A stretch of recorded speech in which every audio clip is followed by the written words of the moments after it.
Ember hides her fiery abilities in the water-dominated world.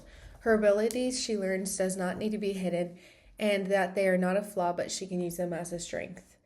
Like Ember, deaf individuals feel they need to fit into the hearing world. Many deaf individuals suppress their deaf identity and hide their sign language. This is their natural way of communication, and it's powerful and it's worth sharing.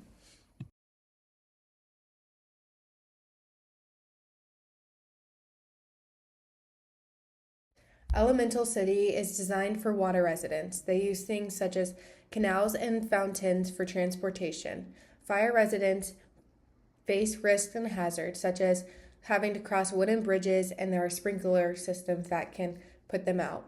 They have to wear protective clothing and gear to avoid certain areas that might seem unsafe. Ember learns that she can honor her family's Firetown traditions in a water world.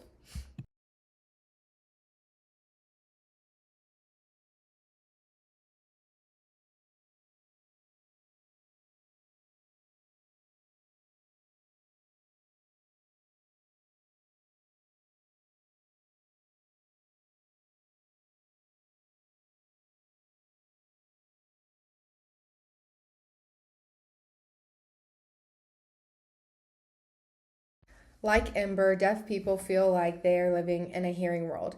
In the hearing world, we rely on alarms, overhead speaker systems, and listening without having to see, but that's not the case for all deaf individuals. They learn to adapt by using visual cues, flashing lights, interpreters, and visual technology, like Ember uses protective clothing.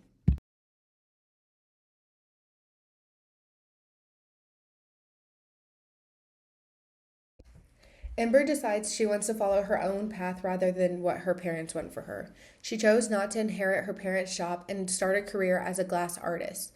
This is her defining her own success. In the deaf culture, many feel individual pressure to adapt to hearing culture achievements, such as things like learning speech, lip reading, and mainstream jobs. For deaf individuals, they would like to embrace their own culture for success. They can do this by visual language, community, and self determination.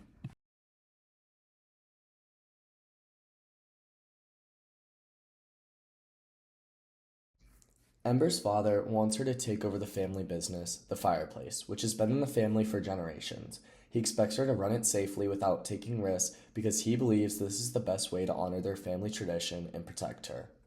But this expectation becomes a barrier to Ember's own growth. She has her own dreams, but she feels stuck trying to live up to her father's wishes. In many deaf families, especially when deaf children are born to hearing parents, there's a similar dynamic. Hearing parents often try to raise their children in a way that fits hearing norms. This can include things like encouraging lip reading or getting cochlear implants. Just like Ember's father, these parents usually do this out of love and a desire to keep their child safe. But even with good intentions, this can end up suppressing the deaf child's identity, forcing them to fit somebody else's vision of who they should be.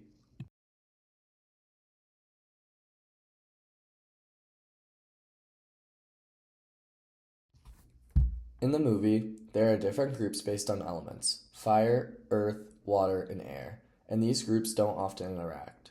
Ember takes on the role of translator or interpreter between these groups, especially between her fire family and others, like Wade from the water community. She's constantly explaining cultural values and helping people understand each other. And this can be a heavy responsibility. In deaf culture, this situation is very relatable for codas, children of deaf adults. Codas often grow up acting as interpreters for their parents, translating not just language through sign, but also helping their family navigate social and cultural situations in a hearing world. This dual role can be hard because, like Ember, Codas have to balance two different identities. They belong to both the hearing and the deaf world, and they don't always fit perfectly into either one.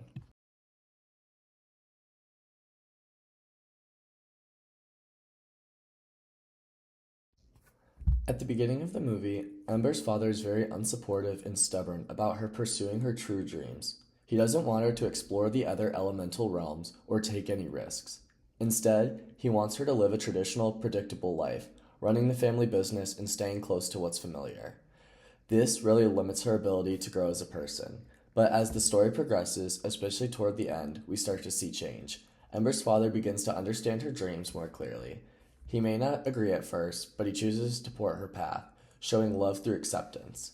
This moment is powerful because it shows how a family can grow and become more open to new cultures, ideas, and ways of life. In deaf culture, this type of experience is very common.